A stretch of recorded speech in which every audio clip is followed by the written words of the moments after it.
para uma igreja surda, né? As igrejas surdas sempre existiram, né? Nós não estamos imunes a deixarmos de ouvir a voz do Espírito. Bom, deixa eu só terminar aqui então esse método. Olha que coisa curiosa, esse método surgiu na Igreja Católica. Olha que interessante, ele foi reavivado aqui, né? Mas ele surgiu na Igreja Católica justamente para refutar os protestantes que diziam, Lutero, vocês sabem disso, Lutero disse isso com todas as letras, né? Que o Papa era o anticristo, que o Papa estava fazendo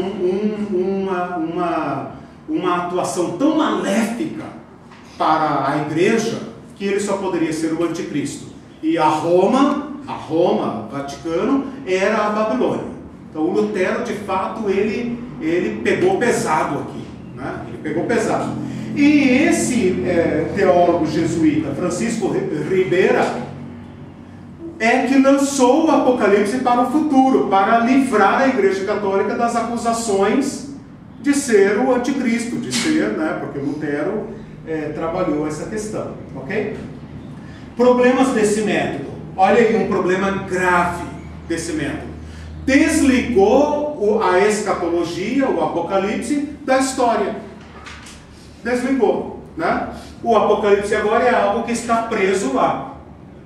Não diz nada para nós aqui, né? Santos da tribulação, besta, número da besta e tal. Isso aí é para quem ficar.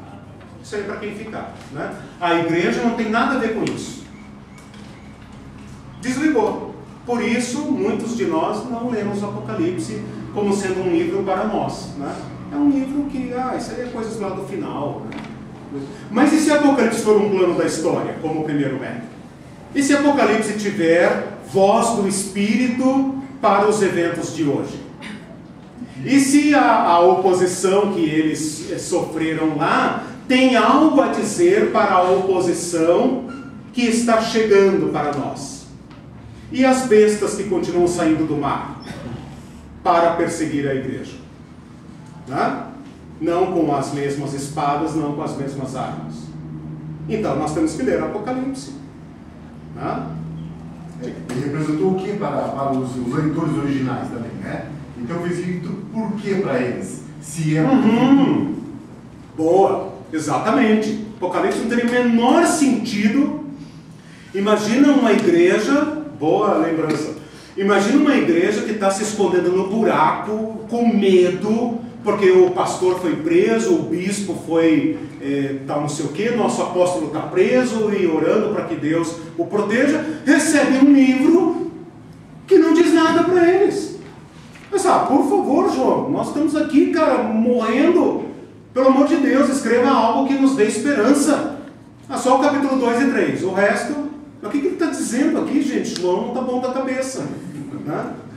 Que consolo pode ter um livro que é para daqui 2.500 anos? Não estou marcando data. Você já marcou e já falou 2020 escrito fim em cima, nós temos aqui. A pessoa não quer marcar, mesmo assim marca, acho que é uma conclusão. Não, é que não está pronto ainda para publicar. Foi um ato falho. 3 anos só. Foi um ato falho. Não, eu já paguei. Tá filmado. Edita. Diga, irmão. Só para complementar um pouquinho, nós temos algo no Apocalipse, aqui por exemplo no 10, no capítulo 10, 7, Sim. que fala que quando tiver uma trombeta, o mistério de Deus, então vai cumprir-se o mistério, ou os oráculos de Deus, segundo o que ele anunciou a seus servos, os profetas. Em vários lugares do Apocalipse existe essa ideia de que Deus existia alguns mistérios antigos, que através do Apocalipse ele está revelando o que eles queriam dizer naquela época.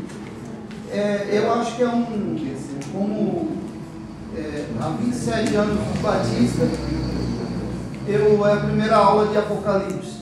Todas as igrejas que eu passei nunca ouvi, nem só li algumas passagens, mas a aula do Apocalipse nunca ouvi na igreja batista.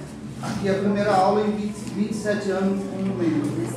Mas eu fiquei muito feliz com a interpretação do irmão, na ideia de que o Apocalipse parece que era uma coisa só para hoje, e não é.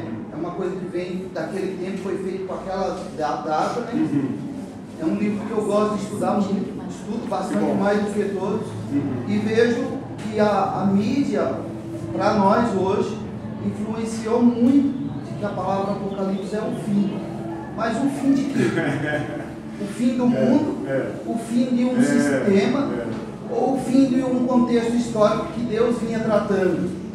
Porque havia uns profetas antigos que falavam coisas no Velho Testamento que fechava com Cristo. E o Apocalipse, ele joga também um desfecho do que eles estavam falando, que fecha também com Cristo. É como se o Velho Testamento apontasse para Cristo, o Novo Testamento fechado com o Apocalipse aponta para Cristo de novo. E nós ficamos com a ideia da mídia de que um fim. Muita gente coloca um terremoto de hoje, uma pessoa que nasce com as mãos coladas e fala, nossa, estamos vivendo o Apocalipse. Mas o Apocalipse, se você for ver terremoto, existe há muitos anos, não tinha Apocalipse. Acho que na primeira aula que nós falamos sobre o Apocalipse, eu trato dessa questão aí do título. Né? A primeira coisa é apagar esse conceito popular de Apocalipse e colocar no lugar aquilo que você leu agora há pouco, revelação. Revelação. Né? Revelação, quer dizer, Deus abre o véu dos olhos e nos deixa entrever, né, os eventos. Olha que lindo isso, né? Que nós temos uma perspectiva de história. Nós somos as únicas pessoas do mundo que podem ter uma perspectiva real da história. Ninguém mais pode ter. Ninguém mais pode ter. Se tiver, é mera fantasia. Mera fantasia. E, de fato, né, a mídia não favorece que você acredite na história. Né? Com esses caras no poder, que história nós podemos ter? Né? Com a Coreia do Norte, Trump brincando de foguetinho, né? Não há perspectiva de história. Nós, como cristãos, temos no centro da nossa fé um plano de Deus, cujo fim, no sentido de meta, não de explosão, mas cuja meta está afiançada por Ele. Né? Eu sou o princípio e o fim, sou o alfa e o ômega, aquele que é e que há de vir. Né? E quando você pensa que tudo caminha para uma grande tragédia, ele se coloca lá como uma abertura para o novo. Meu Deus, isso é sobrenatural, isso é forte essa palavra, né? Bom, deixa eu só terminar aqui, já que nós chegamos ao ponto 4, eu retomo na próxima aula, mas só para completar o último método de interpretação é esse religioso ou idealista. Esse é um método, digamos, menos popular, até onde eu entendo, menos aceito, que considera o Apocalipse como não sendo profecia e nem história, nem passado, nem futuro. É apenas simbólico.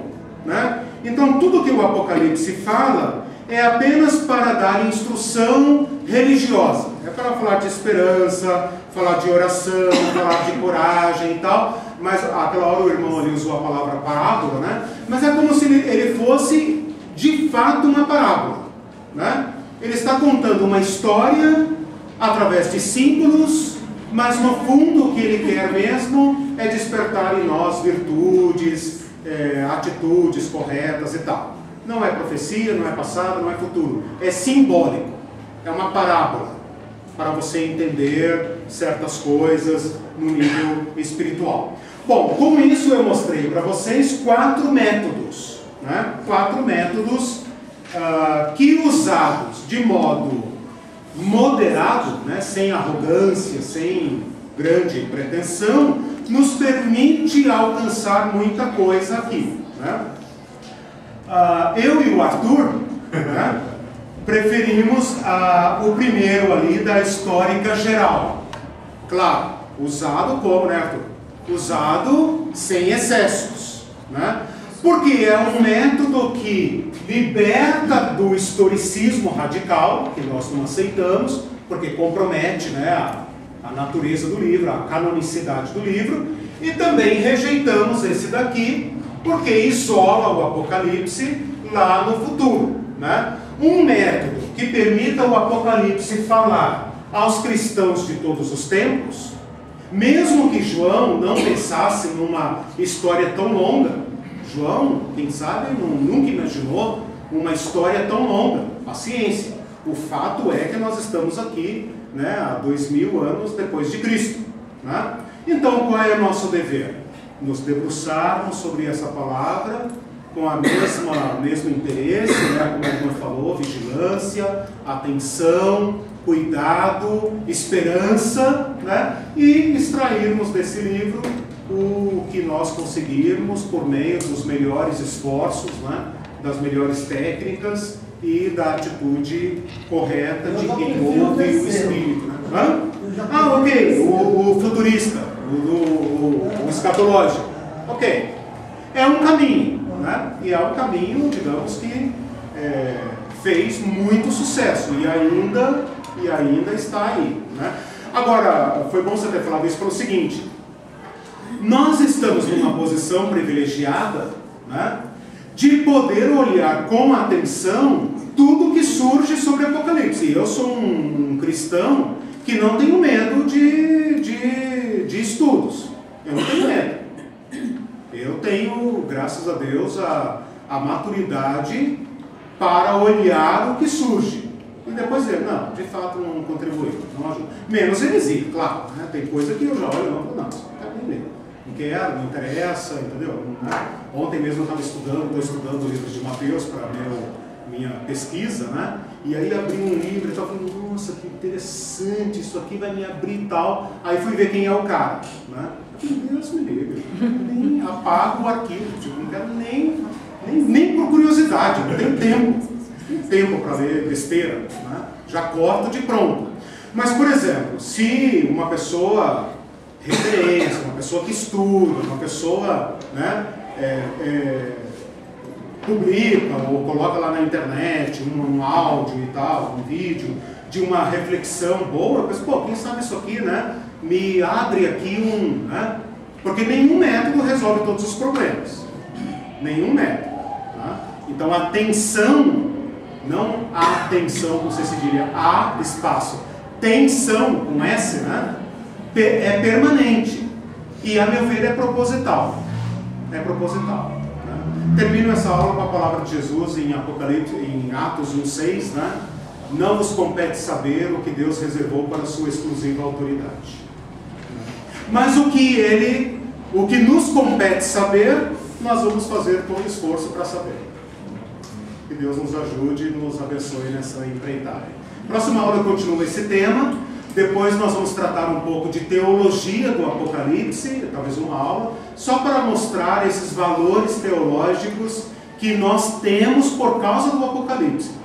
Mesmo quem não é muito dado a estudar Apocalipse e tal, está usufruindo bênçãos e valores que são teologia do Apocalipse, né? E que nós temos então que valorizar. Senhor nosso Deus, tudo isso é grande demais para nós. Nós podemos nos sentir confusos e, quem sabe, até amedrontados, desanimados com essa tarefa. Mas nós nos voltamos para o mesmo Senhor que edificou a igreja desde o princípio, continua edificando e edificará a igreja até o fim. Eis que estou convosco todos os dias, até o fim dos tempos. Nós nos reconhecemos como esses, com quem o Senhor está, e confiando nessa presença do Senhor, no Espírito do Senhor que está preparando uma noiva pura e perfeita para o encontro do Senhor, é que nós nos voltamos para as Tuas palavras, para estudá-las, para meditar sobre elas. Pedimos que enquanto estamos juntos e também separados ao longo da semana, Teu Espírito Santo fale conosco e possamos ouvir a voz do Espírito. Dá-nos ouvidos que ouvem, nós te pedimos. Dá-nos olhos que veem, ouvidos que ouvem, a mente que entende a palavra do Senhor. Nós pedimos isso com muita segurança, porque pedimos em nome de Jesus mesmo. Amém. Amém. Amém, meus